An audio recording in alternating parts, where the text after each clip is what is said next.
Welcome to Wild Families. My name's Will. I'm Allie. And I'm Kira. Today, on a mammal journey, we're going to be going through the family of Viverridae.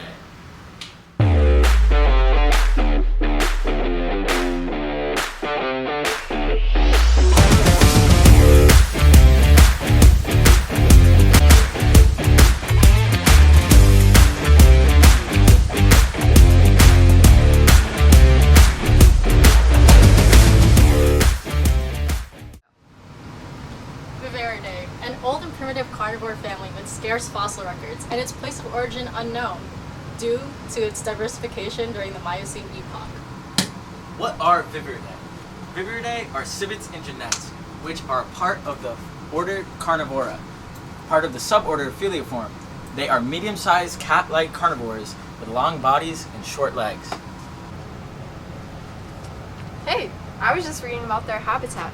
They mainly live throughout the Old World, including the Iberian Peninsula, Sub-Saharan Africa, and Madagascar, the Arabian Peninsula, India, and Southeast Asia. They live in a diverse range of habitats, including rainforest, woodland, brush, savanna, and mountains. Some are even aquatic. Lots of them are arboreal, meaning they live in trees. Wow, Viverridae exhibit significant lumbar flexibility and lack sacral vertebrae among the most of any species.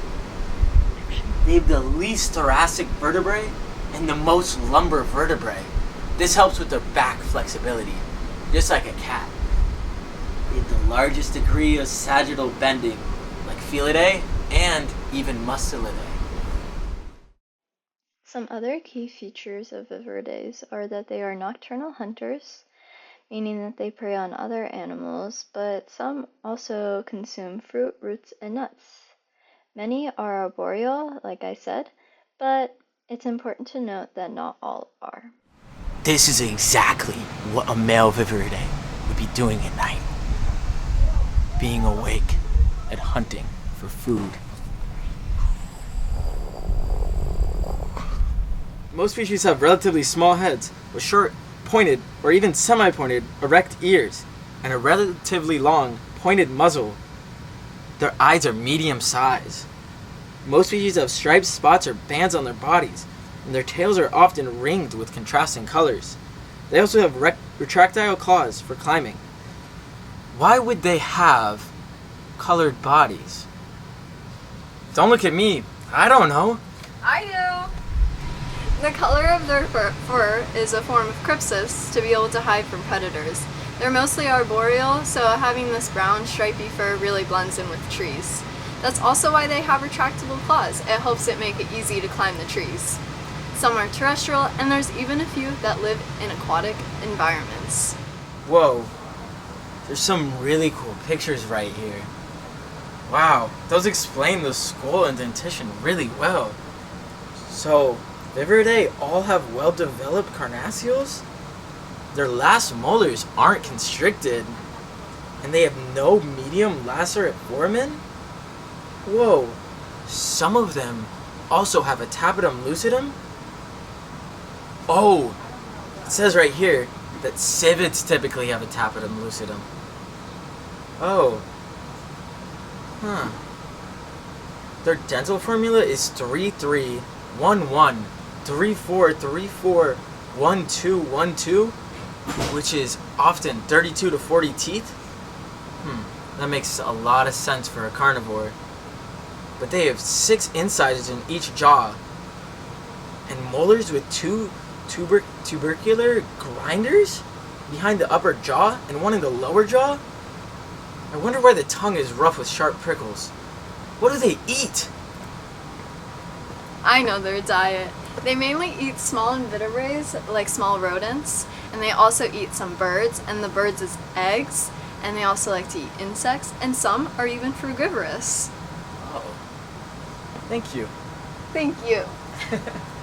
As you probably guessed, they have a simple stomach, just like most other carnivores. And it's been reported that most Viverridae have a similar gastrointestinal tract to that of a domestic cat. However, the Viverridae have a more rudimentary cecum. And, very interestingly enough, it is reported that the binturong may not be able to digest fruits nearly as efficiently as other frugivores. Wow, I can't get enough of this stuff.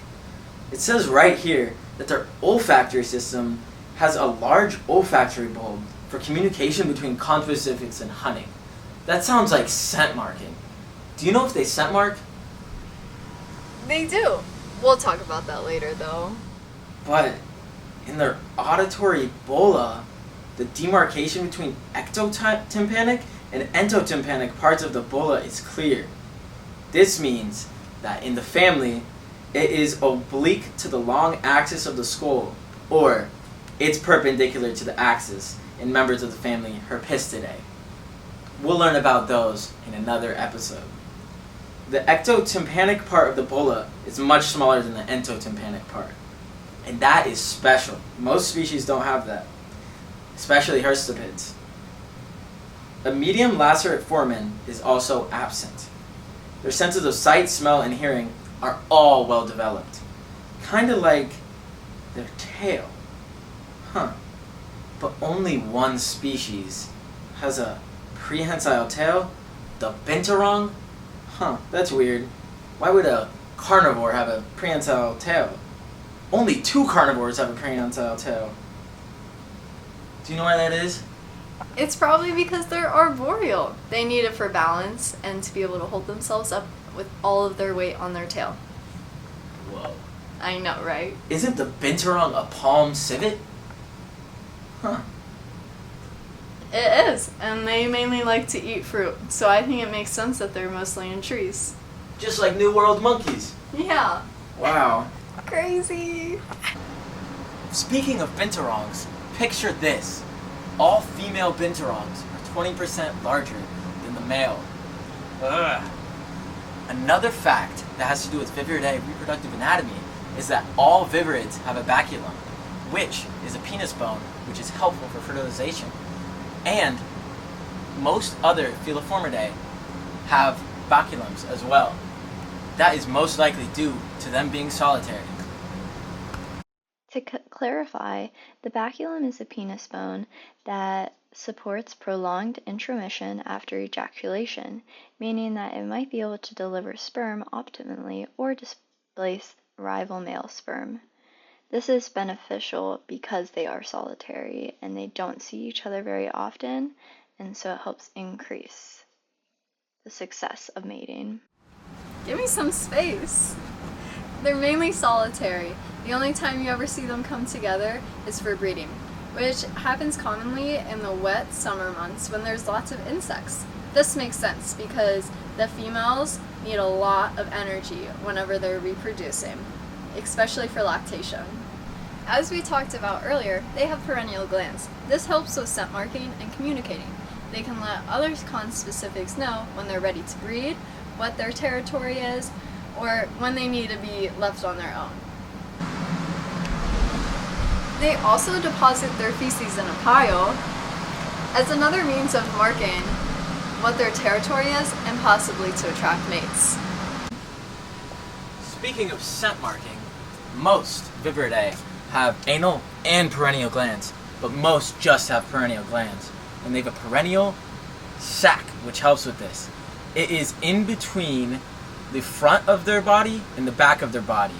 It is a hairless sac full of perennial glands, which produces a strong odor to ward off predators. And sometimes they even use this stuff that they produce for medicine and perfume. The gestation period is typically about 65 days. When civets are born, they're born pretty fully advanced compared to other carnivores. They're born fully furred, and the first sign of playing is at 2 weeks old. The mom usually transports them by biting them by the scruff of their neck and carrying them around. You've probably seen this before with other feline carnivores. Mother civets also have nests for their young. No other civets have nests. Also, bearcats, a type of binturong or palm civet, they can delay embryo implantation, which is extremely beneficial since these are solitary species and they don't come across mates very often. It is advantageous for females to use delayed implantation because it allows them to reproduce when environmental conditions have more abundant resources, as they are very important to have during processes such as lactation.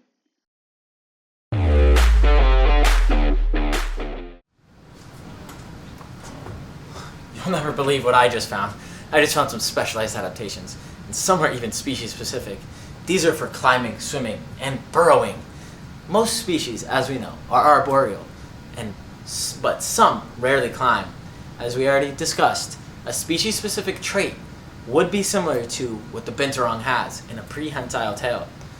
But one more broad thing is that viverrids have 4 or 5 toes on each foot. And what are some other species-specific traits? Well, I'll give you a hint. What makes the otter species able to swim? I don't know. We'll tell you more about the otter civet in a second. Oh, Hemigallinae, another subfamily of Viverridae, Sundacivets.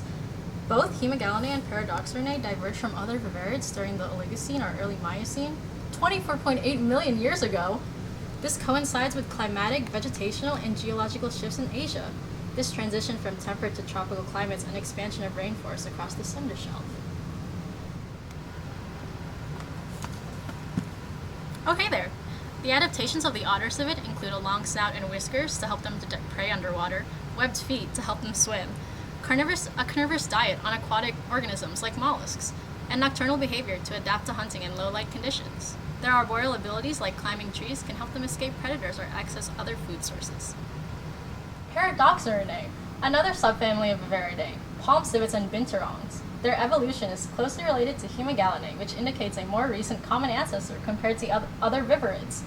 A gap between the initial split and the diversification of remaining paradoxurans, approximately 15.9 million years ago, suggests a limited diversification or lack of preserved fossil records. It's important to note human influence, such as the introduction of binturongs and palm civets to Southeast Asia, as they were kept as pets or rat catchers. Interesting. Wow, this movie theater popcorn smells so good. Binturong's urine smells like popcorn. How? Thanks to 2AP. It's the same chemical compound used in the movie theater popcorn butter. That's awesome. Okay. Wow, Genetinae, a subfamily of Viverridae, genets and oyans. Evolution happened in 2 parts. A rainforest expansion in the early Pliocene, and a rainforest contraction in the middle Pliocene, which promoted further speciation, specifically during Pleistocene climate fluctuations. Genets can be able to sniff their more closely related kin conspecifics compared to strange conspecifics that they don't really recognize.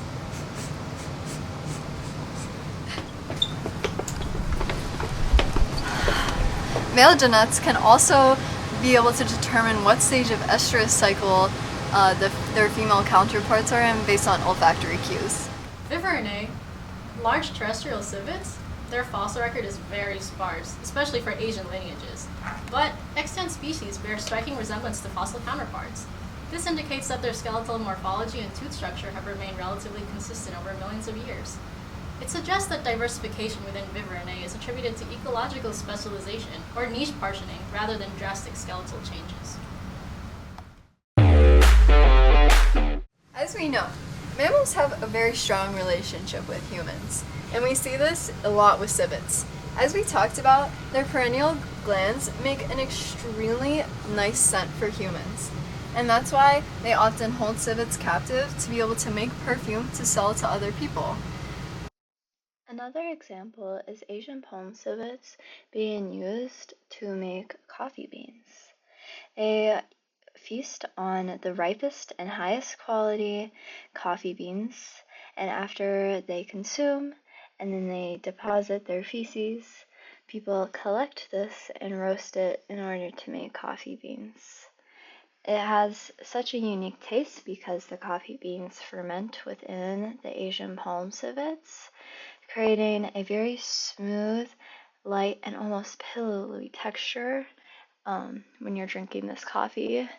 Many companies that produce this coffee, it's very popular in Indonesia.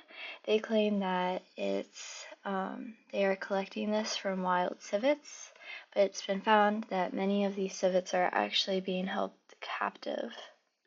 By placing these species in such a high demand field, it's putting many at risk of endangerment.